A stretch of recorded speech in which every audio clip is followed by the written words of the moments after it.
set it up and turn it around.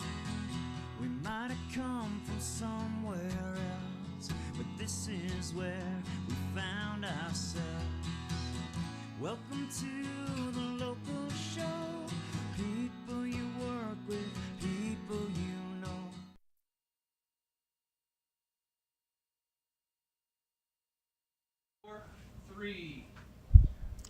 Welcome to a special edition of the Local Show here, guys. I'm Erik Skarvan, your host. So excited, so honored. I've known this gentleman for a while and been thinking about him for a guest of the week on the Local Show. I want to welcome a criminal defense attorney, Hall of Famer, renowned national attorney, Gerry Goldstein, to the Local Show. Welcome, Gerry. Good to see you, Erik. Good to see you, my friend. It's my pleasure. And it was, I have to say, we had some really deep dive research to get ready for this show that you helped me with. And I really enjoyed my time at the cabin. And I want to thank you and Chrissy. Well, it's always our pleasure. We believe in working hard and playing hard and spelling fun with a capital fucking F. I love it. I love it. That's our desire. Well, you have such amazing hospitality, and I guess appropriate for Aspen, right? We're the home of hospitality and, I think so. And friendliness, and We you guys are represent a village, and we came here. We're newcomers. We got here in '85, and we brought our son, who is about to be 33 next month, and it's a very special, magical place to live and to grow up. Watching him grow up here with the friends he has, and they're all friends of ours now, was a very special time in my life. I'm about to be 80, and the joie de vivre, the life that we have here in Aspen, in the mountains, no matter what happens to our little village.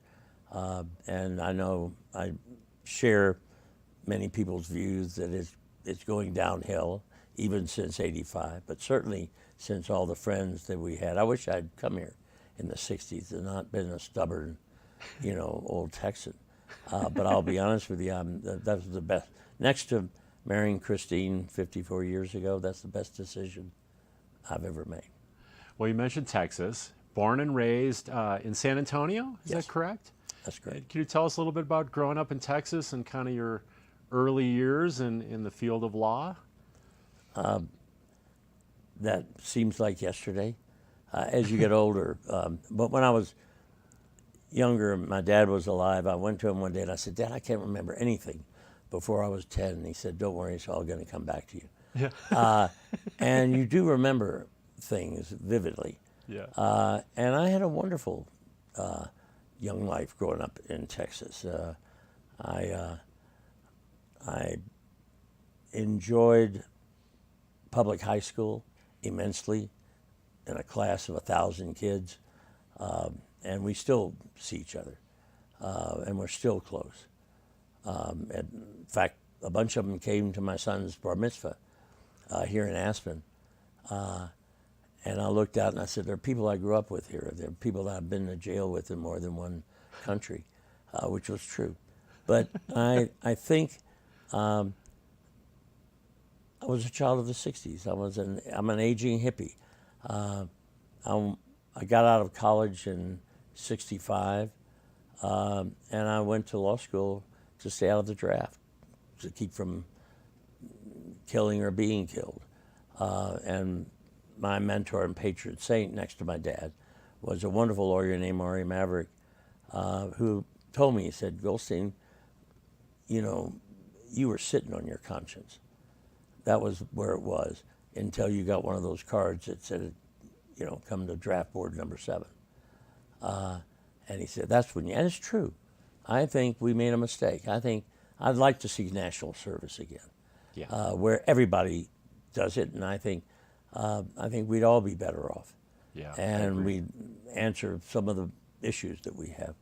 But, I got out of law school in '68.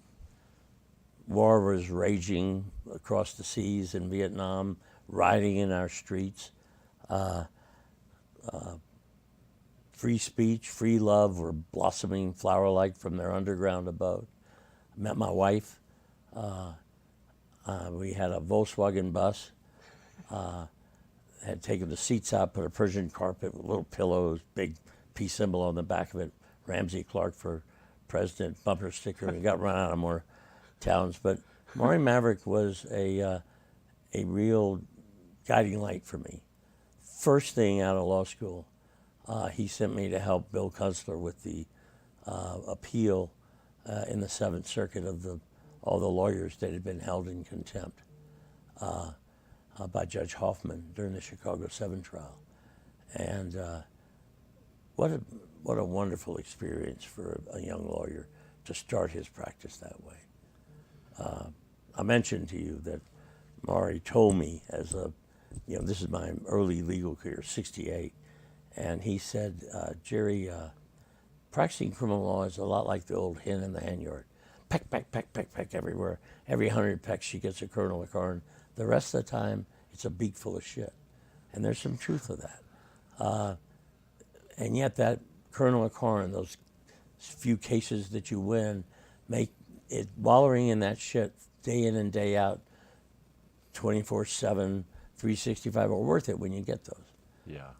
Our offices in San Antonio, we've got every case we've won, the publicity all over the walls, and a wonderful, very well-known, very successful, brilliant lawyer by the name of Michael Tiger, who I taught with at UT Law School, came into our office one time and said, Goldstein, this is really impressive. But if you put up every article about all the cases you lost, you'd need 3 or 4 more buildings. And it's true. I think you have to be a little bit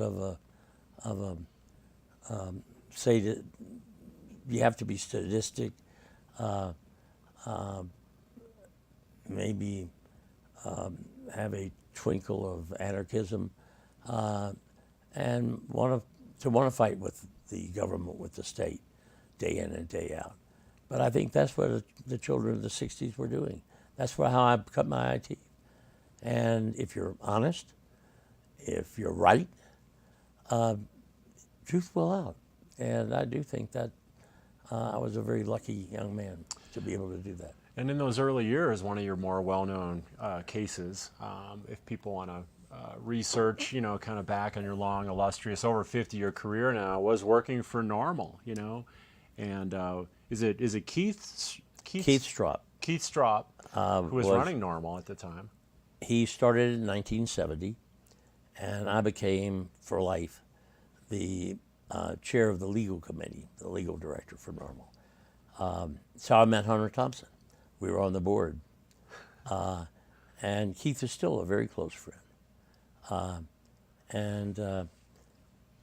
Actually in 1970, there were 13 individuals serving life imprisonment without parole for one marijuana cigarette, for one joint. And the Playboy Foundation, who was very fundamental in funding Normal, paid for us to represent a kid named Tom Mistro. There was an article about it in Successive. I can't say that was the first thing I looked at when I opened my Playboy, but it was there. And he was serving life without parole. Under Texas law, we had a habitual statute, which was called by the inmates the bitch. And if you got 3 felonies, the third one, you got life. There wasn't even a sentencing phase.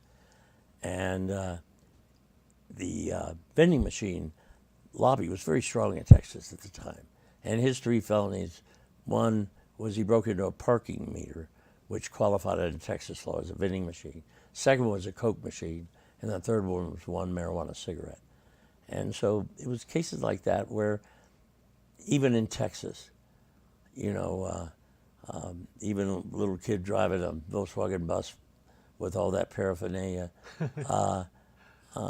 they knew we were right. Yeah. And it met that definition that Maury told me, be honest. But if the law is wrong, don't be afraid to say so. You know, when they say that's not the law, Goldstein. Well, it should be.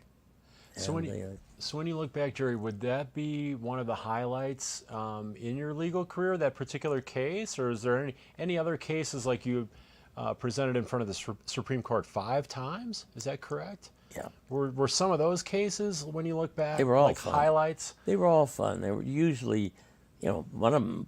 Well, it was 5 different cases. One case we went to Supreme Court twice. Okay. On Deep Throat, where the DA in my hometown had decided that it wasn't enough just to try it as a Class B misdemeanor. He decided he wanted to make it a felony. He was running for re-election. Oh. And so he said the use of the 60 millimeter projector, believe it or not, those old porn films were on 60, not 35, but 16, was the use of a criminal instrument. And so he tried it as a felony. And we went, in those days, when you challenged a action or a statute constitutionally, you got a 3-judge federal panel. And I still remember the little shit prosecutor that was the chief judge, a wonderful judge, federal judge from Houston, was the head of the panel. And he looked down at this prosecutor, young prosecutor, and he said, well, under that standard, if I wrote a dirty word with this pencil, you're telling me I commit a felony? Yes, sir. And he threw the pencil. The kid ducked, almost hit me right between the eyes. But that went to the Supreme Court, and right about that time, the Congress, U.S. Congress, passed the Civil Rights Attorneys' Fees Awards Act, Section 1988 of the Civil Rights Statute. And so we turned around and sued them, and we got a substantial fee, which I then gave to the ACLU, set up a free speech unit named after the editor of a newspaper that was constantly on our back about it.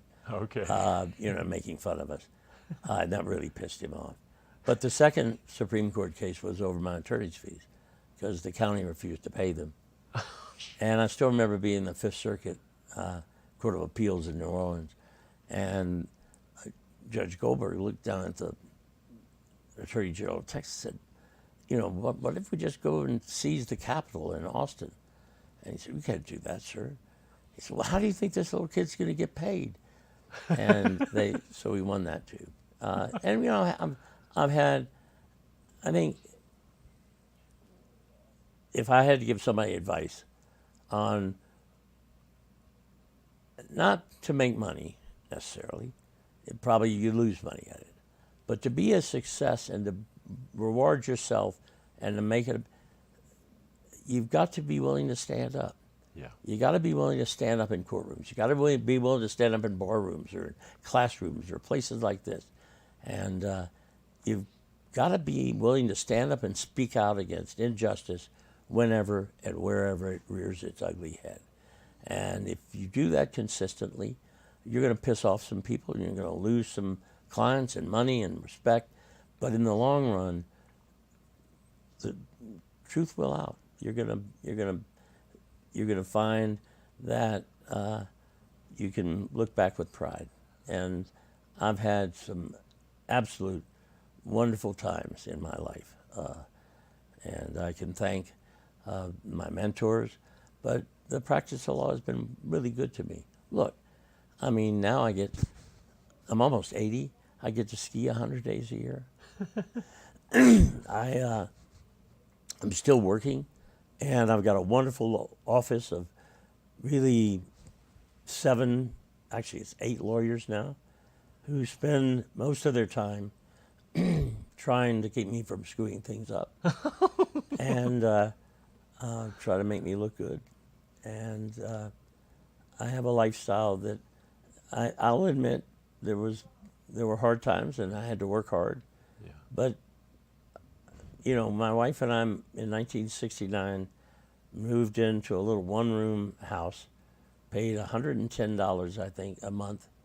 I was making $10,000 a year in my father's firm, allowing me to do all this stuff. And I was paying for my wife's tuition, which was $4,000, which meant we had to live on $6,000. And those were some of the best times. And we had as much fun as we do now.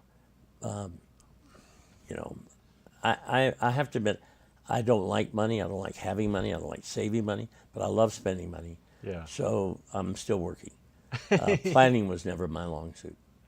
Right. Well, there's some things in there that are really powerful. I think the fun thing, like you say, a capital F, I wouldn't actually associate appearing before the Supreme Court as fun or any of these kind of some pretty intense legal battles, but that's a theme, it seems like. Also using money as kind of more of a pragmatic tool to do, you know, different things you want to do in your life. It's not like, I want to make more money. It wasn't just money focused. I don't know anybody that, Eric, that makes a lot of money that's happy because of it. Yeah. It usually creates more problems than it solves. And you never have as much as somebody else. Right. I mean, I don't care how much you make. There's always somebody making it. But Right. but you can have more fun than everybody else. Right. And and sometimes it costs a little money. But that ain't the big factor. The fun factor is what you get out of what you're doing. And I'll tell you, living in this village since 1985, I said we were newcomers, has it's given me a new spring in my life. You mentioned, you know, Klaus Obermeyer. Look at him at his age. And part of it comes from living in this, Hunter Thompson used to call it Magic Valley. It is a Magic Valley. Yeah. My son still, we drive out in the Alpenglobe at sunset, and you look up at Independence Pass and you look down, and he and all his friends, they get the idea that we live in a very, very special place. Yeah, they appreciate it. There's a deep appreciation. And whatever you don't like about what's going on in town, all you have to do, the mountain doesn't change. Yeah. You know, they can put whatever club they want or whatever else they want on that mountain, but it's still challenging and still fun. And all they need to do is tilt the board a little bit, you know, and you'll find something that makes your balls hit your Adam's apple and, you know, scare you silly.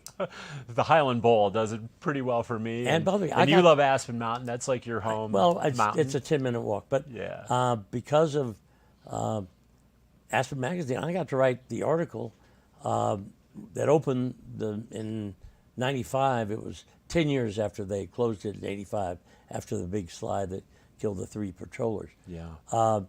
And I got to go up there, and there were, you know, big mountain goats, you know, with the ram standing there, you know, with all the ewes back behind it, you know, challenging you as you are, because nobody had been in there. Well, not many people. Over that time, and you know, Mac Young became my hero. I got to ski back there with Chris Davenport doing 5 fingers, and I think Dick Jackson. We had, and you spent a lot of time in the backcountry. You spent a lot of time off piste, and it's such an inspiration. It is. And nothing we can do. You know, it might push it a little further out. We might lose a little space that we had before. Yeah. But you can't change that wonderful epiphany that you get when you're coming downhill. And I regret the fact that I deprived my wife for 22 years of our marriage of this very special sport and place. So I can thank her for getting me here. A lot of people have said it in the past that, you know, I didn't get to Aspen, you know, early enough, but I'm here now, and that's what matters. And the other thing about that, Gerry, is there's many kinds of richness and wealth and fortune, right? It doesn't need to be associated with money. And, you know, you've represented that, the fun and the zest and the inclusiveness, which we're going to talk about after our break. I also want to talk a little bit more about Hunter, because you mentioned HST, the good doctor, so we're going to talk about him as well. We're going to take our only break of the show, rehydrate for some heavy conversation, Gerry. And I do want to thank our winter underwriters for making shows like this happen each week. We've got the Aspen Square, the City of Aspen, Klug Properties, Haiti Children, Red Brick Center for the Arts, Picken County Solid Waste Center, White River Overland, and Sundog Athletics, near and dear to my heart. We'll go to our only break of the show, guys. We'll be back in 2 minutes with Gerry Goldstein. Don't go away.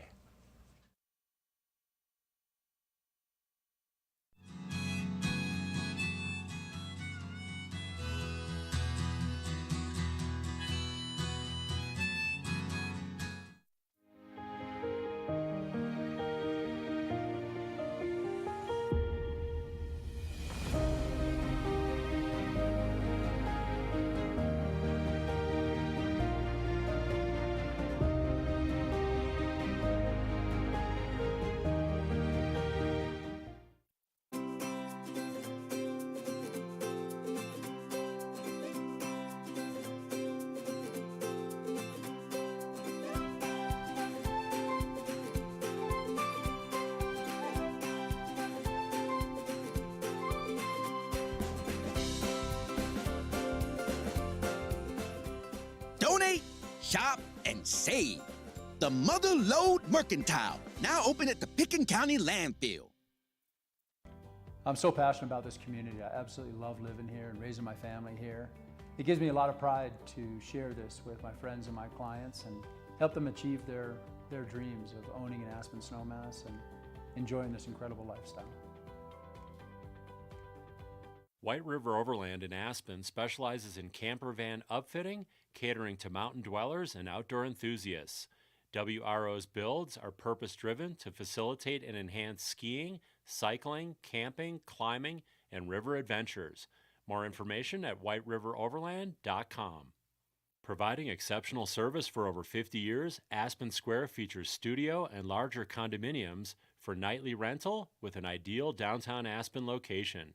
They offer fully equipped kitchens, wood-burning fireplaces, and private balconies with full hotel-style services and gracious hospitality. Aspen Square is proud to support the local show. The Red Brick Center for the Arts is Aspen's hub for creative activity, offering youth and adult art classes, community rooms for rent, artist studios, nonprofit offices, lectures, events, and rotating exhibitions with artwork for sale. Come by to connect and be inspired.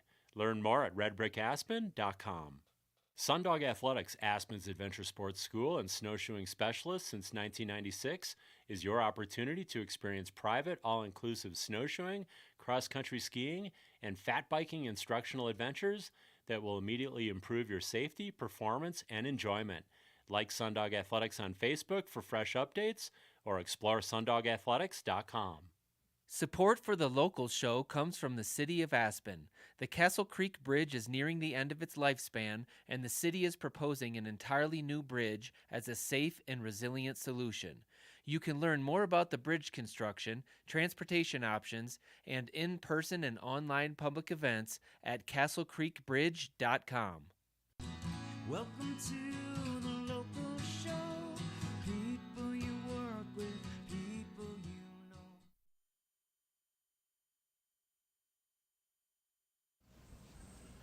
We're back here on the local show with Gerry Goldstein. It's about time, and actually, I'm gonna switch it up on you a little bit, Gerry. I want to keep you on your toes. Will we see the return now that we're post-COVID of the Ski Tuners Ball? That's my surprise question of the show. I can tell you that after 30 years, my bride of 54, Christine, has banished the. For those people that don't know, and I think it's part of the Aspen community village spirit. For 30 years, the Saturday before, the Saturday that ski season started, we had at our house, beginning before we even added the, log cabin to the original mining shack. We felt that those people that stayed up all night getting our skis in shape deserved something with all the parties that we had in this community for all the other folks. Right. So we had the Ski Tuners Ball, and my wife's correct. I invited everybody in town, and we made some fast friends, and it was about sharing something. True, we own our house, but I'm a firm believer that this planet and all of our homes, whether they're recent or mining cabins or what, they were here before we got here. They're going to be here after we leave. The nomadic peoples of this earth probably have a better relationship with the planet and with all of the people and animals on it. Yeah, that's a very special animal you've got. I've got my little dog Luna, if the viewers can't see. She's enjoying this so much. We put her to sleep in 5 seconds like that. She's a good girl now. She is a good girl. Good co-host, Luna. But I think the idea of opening your place to people was it gave us the experience of sharing this wonderful Magic Valley, as Hunter used to call it, with the people that live here and work here. And they're the people that I still enjoy the most. And we're rewarded every day by somebody that says, "Oh, I remember you." And they were special times. I remember the bongo. The little playing of the And bongo and at the maracas, ski tuner's ball. Yeah, maracas and the were happening. maracas, and we would get. But by the way, I think my wife will correct me, but I think we went through almost 40 gallons of tequila in the margarita mix alone. Not to mention That's the right, fact, those margaritas. and then we would finish the whole, and that meant that we got rid of all the tequila and mezcal every season, and we could start it all over again. See, we've mentioned Hunter a couple times. And you had a special, close relationship with Hunter. As sounded like one of your closest friends. And what were a couple things that you learned from Hunter, through the years? Well, There's so many things, but maybe just a couple. I of the think primary. we live in a community that's very lucky to have had so many iconic individuals, but none more so than Hunter. He was a brilliant wordsmith. Yeah. He could manage to put together. I still remember when they wanted to build a desalination plant or something above him, and he had these bumper stickers. There's some shit we won't eat above his house, Right. He had a way of communicating in simple, concise, clear language that put Gonzo on the map. I know you've had Anita here, and you talking about all the things that we all cherish in this community. Hunter stands at the top of the list of people that have added to this community in this village. Yeah, I mean, just such an amazing. So I'm going to now read Fear and Loathing cover to cover after lazily only reading a few excerpts. Did you have fun on the show today, Gerry? We're going to have to have you back. I would love to, and I will only tell you that, like Fear and Loathing, it is nice to laugh out loud at a book or a show. And Erik, I've always enjoyed watching your show, and thank you for having me. I'm very flattered. Thank you. You've honored us with your presence. Now do I get my fucking cookie? Now you earn your cookies, buddy. Thank you. You got them. Thank you. I know it's always about the cookies, but Well, no. anyway, thank you for joining us. Thank you guys for watching this week on The Local Show. Thank you. And thank